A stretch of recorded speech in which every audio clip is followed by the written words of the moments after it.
নমস্কার বন্ধুরা, গোপালের হেসেলে আপনাদের সবাইকে স্বাগত। আজকে আমি শীতকালীন স্পেশাল সরু চাকলির রেসিপিটা আপনাদের সাথে শেয়ার করব। তবে এই সরু চাকলি তৈরি করতে চাল ডাল ভেজানোর ঝামেলা বা বাটার কোনো রকম ঝামেলা না করেই দারুণ টেস্টি একদম নরম তুলতুলে এই পিঠেটা তৈরি করে ফেলতে পারেন। আর এর সাথেই তৈরি করব অত্যন্ত সুস্বাদু একটি তরকারির রেসিপি। এই দুটোর কম্বিনেশনে খাওয়াটা কিন্তু একদম জমে যাবে। তাই চলুন আর একটু সময় নষ্ট না করে রান্নাটা করে ফেলি। আজকে চাল ডাল বাটার ঝামেলা ছাড়াই সরু চাকলি পিঠে তৈরি করব। তার জন্য মিক্সির জারটা নিয়ে নিয়েছি। এর মধ্যে প্রথমে দিয়ে দিচ্ছি 1 বাটি পরিমাণ সুজি। আমি এখানে দেখুন সুজিটা নিয়েছি, একদম সরু দানার যে সুজিটা হয় সেই সুজিটা। তবে আপনাদের কাছে যদি মোটা দানার সুজি থাকে সেটা দিয়েও কিন্তু করা যাবে, কেন দুটোকেই সে সরু সুজি হোক আর মোটা সুজি সেটাকে আবার মিক্সিতে ঘুরিয়ে নিতে হবে। সেজন্য মিক্সির জারের মধ্যে দিয়ে দিলাম। এবার এটাকে প্রথমেই মিক্সিতে ঘুরিয়ে নিয়ে ভালো করে একটা পাউডার ফর্ম তৈরি করে ফিরে আসছি। সুজিটা ভালো করে গুঁড়ো করে নিয়ে একটা পাউডার ফর্ম তৈরি করে নিয়েছি। এবার এর মধ্যে দিয়ে দিচ্ছি অল্প জল, দিয়ে দিচ্ছি 2 চামচ চিনির গুঁড়ো। নর্মাল যে চিনিটা আমরা ইউজ করি সেই চিনিটাকেই আমি গুঁড়ো করে নিয়েছি, 2 চামচ দিয়ে দিলাম। স্বাদ মতো অল্প নুন দিয়ে দিলাম। এবার এর মধ্যে দিয়ে দিচ্ছি বাইন্ডিং এর জন্য 2 চামচ ময়দা। এবার দিয়ে দিচ্ছি একটু নারকেলের টুকরো। এবার এর মধ্যে দিয়ে দিচ্ছি 1/2 বাটি পরিমাণ দুধ। আপনারা চাইলে পুরোটা দুধ দিয়েও করতে পারেন, তবে আমি দুধ জল দুটো মিশিয়ে করছি।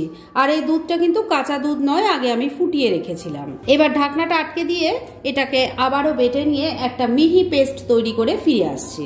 সমস্ত কিছু খুব ভালো করে বেটে নিয়েছি। এবার একটা বড় বাটির মধ্যে এটা ঢেলে দিচ্ছি।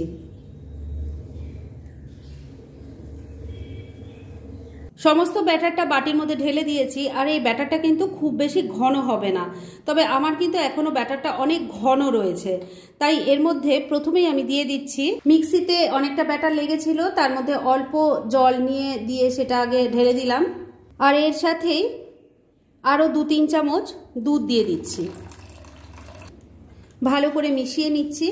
বন্ধুরা, আপনারা আমার রেসিপি দেখার সাথে সাথে আমার ফেসবুক পেজ গোপালের হেসেল তাতেও ভিজিট করতে পারেন। ডেসক্রিপশন বক্সে লিংক দেওয়া আছে। সবকিছু ভালো করে মিশিয়ে নিয়ে ব্যাটারটা একদম রেডি করে নিয়েছি। এবার তাহলে চলুন সরু চাকলিগুলো তৈরি করে ফেলি। সরু চাকলি তৈরি করার জন্য একটা প্যান গরম করে তার মধ্যে একটু অয়েল ব্রাশ করে দিয়েছি। এবার একটা টিস্যু পেপার দিয়ে এই তেলটা ভালো করে মুছে নিচ্ছি। এবার একটা ছোট মেজারিং কাপের সাহায্যে ব্যাটারটা দিয়ে দিচ্ছি, ভালো করে ছড়িয়ে দিচ্ছি। ব্যাটারটা দেখুন ভালো করে ছড়িয়ে দিয়েছি। এগুলো হতে কিন্তু খুব বেশি সময় লাগে না, মিনিট 2-1-এর মধ্যেই রেডি হয়ে যায়। তবে এটা যাতে ভালো মতো সেদ্ধ হয়ে যায় সেজন্য ফ্লেমটাকে লো আর মিডিয়ামের মাঝামাঝি রেখেছি আর একটা লিড লাগিয়ে দিলাম। মিনিট 2-1 হয়ে গেছে। এবার ঢাকাটা তুলছি। দেখুন সাইডগুলো কিন্তু আপনা আপনিই ছেড়ে দিয়েছে, তার মানে এটা কিন্তু একদম রেডি হয়ে গেছে। এবার এটাকে উল্টে দিলাম। দেখুন একটা দিক কত সুন্দরভাবে তৈরি হয়েছে। আমি একটু ক্যামেরার সামনে ভালো করে দেখিয়ে দিচ্ছি। দেখুন কত সুন্দরভাবে তৈরি হয়েছে। আর এগুলো খেতে যে কি ভালো হয় সেটা একবার ট্রাই না করলে আপনারা বুঝতেই পারবেন না। আর এর সাথে আমি যে তরকারিটা তৈরি করব তার সাথে কিন্তু এই দুটো কম্বিনেশনে খাওয়াটা একদম জমে যাবে। এটা সকালের ব্রেকফাস্টে যেমন ভালো লাগবে সেরকম রাতের ডিনারে। যাই হোক, একটা সরু চাকলি তো একদম রেডি হয়ে গেছে। এবার এটাকে আমি তুলে নিচ্ছি। আর এইভাবে আরো কতগুলো তৈরি করে নিচ্ছি। আর তারপরে তরকারিটা কিন্তু তৈরি করব, তাই একটু ধৈর্য ধরে সঙ্গে থাকুন। সরু চাকলিগুলো সব তৈরি করে নিয়েছি। এবার এই সরু চাকলির সাথে পরিবেশনের জন্য একটা দারুণ টেস্টি তরকারি তৈরি করব। সেজন্য কড়াইয়ের মধ্যে রিফাইন অয়েল গরম করে নিয়েছি। এর মধ্যে প্রথমে দিয়ে দিচ্ছি অল্প 5 ফোড়ন, দিয়ে দিচ্ছি একটা শুকনো লঙ্কা, এর সাথে দিয়ে দিচ্ছি অল্প একটু হিং। এবার ফোড়নটাকে কয়েক সেকেন্ড একটু ভাজা ভাজা করে নিচ্ছি। ফোড়নটা ভাজা ভাজা হয়ে গেছে, এর থেকে খুব সুন্দর একটা গন্ধ বেরোচ্ছে। এবার এর মধ্যে দিয়ে দিচ্ছি আলুর টুকরো। আমি এখানে 3টে মিডিয়াম সাইজের আলু নিয়ে টুকরো করে কেটে নিয়েছি। এবার তেলের সাথে মিশিয়ে নিয়ে আগে হালকা করে একটু ভাজা ভাজা করে নিচ্ছি। বন্ধুরা, অনলাইন শপিং আমরা এখন সারা বছর সবাই করি, তাই ঘরে বসেই যদি নামি দামি ব্র্যান্ডেড কোম্পানির চয়েসেবল জিনিস অবিশ্বাস্য কম দামে পেতে চান তাহলে ডেসক্রিপশন বক্সে টেলিগ্রাম লিঙ্ক বলে একটা লিঙ্ক দেওয়া আছে, সেখান থেকে আপনারা ভিজিট করতে পারেন আর মনের মতো যাবতীয় জিনিসপত্র কিনে নিতে পারেন, সেটাও কিন্তু প্রচুর ডিসকাউন্টের সাথে। মিনিট 3 সময় নিয়ে আলুর টুকরোগুলো হালকা করে ভাজা ভাজা করে নিলাম। এবার এর মধ্যে দিয়ে দিচ্ছি একটু টমেটোর টুকরো, একটা ছোট সাইজের টমেটোকে 4 টুকরো করে কেটে দিয়ে দিলাম। স্বাদ মতো নুন দিয়ে দিচ্ছি, অল্প একটু চিনির গুঁড়ো দিয়ে দিলাম। সরু চাকলিতে দেওয়ার জন্য চিনিটা গুঁড়ো করেছিলাম, তার থেকে অল্প ছিল, সেখান থেকে দিয়ে দিলাম অল্প চিনির গুঁড়ো। দিয়ে দিচ্ছি অল্প হলুদের গুঁড়ো। এবার সবকিছু খুব ভালো করে মিশিয়ে নিচ্ছি। একদম কম তেল মশলায় এই তরকারিটা তৈরি হয়, কিন্তু খেতে যে কি অপূর্ব হয় সেটা একবার ট্রাই করুন, তাহলেই বুঝতে পারবেন। আর এটা শুধু যে সরু চাকলি দিয়ে খেতে ভালো লাগে তা কিন্তু নয়, রুটি, পরোটা, লুচি সবকিছুর সাথে চটজলদি তৈরিও হয়ে যায়, খেতেও অসাধারণ লাগে। সবকিছু খুব ভালো করে মিশিয়ে নিয়েছি। এবার এর মধ্যে গ্রেভির জন্য জল দিয়ে দিচ্ছি। এই জলের পরিমাণটা একটু বেশি দেবেন, মানে একটু এই তরকারিটা একটু ঝোলঝোল থাকলে খেতে ভালো লাগবে। আলু আছে তো, ঝোলটা অনেকটাই টেনে নেবে, তাই সেই বুঝেও জলটা দিতে হবে। ভালো করে মিশিয়ে নিচ্ছি।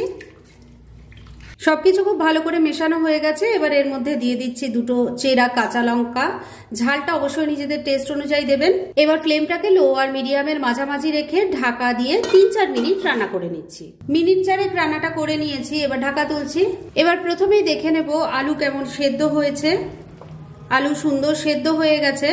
এবার কয়েকটা আলু একটু ভেঙে ভেঙে দেব, এতে গ্রেভিটা ঠিক হবে আর খেতেও ভালো লাগবে।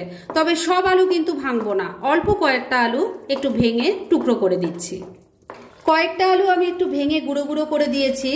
রান্না কিন্তু এবার আমার একদম রেডি।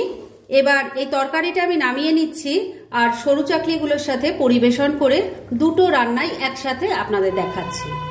ফ্রেন্ডস, আমার আজকে দুটো রান্নার রেসিপি একদম রেডি হয়ে গেছে এবং আমি সার্ভ করে দিয়েছি। ভীষণ ইজি দুটো রেসিপি, যেভাবে আমি তৈরি করেছি ঠিক সেভাবে তৈরি করে সরু চাকলি তরকারিটার সাথে খেয়ে দেখুন, অসাধারণ লাগবে। আর এই রান্না দুটো আপনারা যেমন সকালের জলখাবারে তৈরি করতে পারেন, দুপুরের লাঞ্চের জন্য বা রাতের ডিনারের জন্য যে কোনো সময় চটজলদি তৈরি করে ফেলতে পারেন। আর যাকেই খাওয়াবেন সেই কিন্তু আপনার ধন্য ধন্য করবে। তাই দেরি না করে পারলে এটা আজই ট্রাই করে ফেলুন, আর তারপর কেমন লাগলো সেটা প্লিজ কমেন্ট করে জানাবেন। এরম ধরনের অনেক ভালো ভালো নিরামিষ রান্নার রেসিপি আপনারা গোপালের হেসেল সার্চ করলেই পেয়ে যাবেন, যার মধ্যে থেকে কিছু কিছু আমি সাজেস্টেড বক্সেও দিয়ে দেব, সেখান থেকেও আপনারা দেখে নিতে পারেন। তাই গোপালের হেসেল অবশ্যই ভিজিট করুন। আর আপনারা কেমন ধরনের রেসিপি চাইছেন সেটাও কিন্তু আমাকে জানাতে পারেন, আমি চেষ্টা করব সেসব রেসিপিগুলো আপনাদের সাথে শেয়ার করার। আর আমার আজকের এই রেসিপি যদি আপনাদের ভালো লাগে আর ইউজফুল বলে মনে হয়, তাহলে যারা এখন আমার চ্যানেলটাকে সাবস্ক্রাইব করেননি তারা প্লিজ সাবস্ক্রাইব করুন। তাহলে আজকের মতো এখানেই শেষ করছি। পরদিন আবার এরকমই কোনো ভালো রেসিপি নিয়ে চলে আসবো। আপনারা সবাই খুব ভালো থাকুন, সুস্থ থাকুন।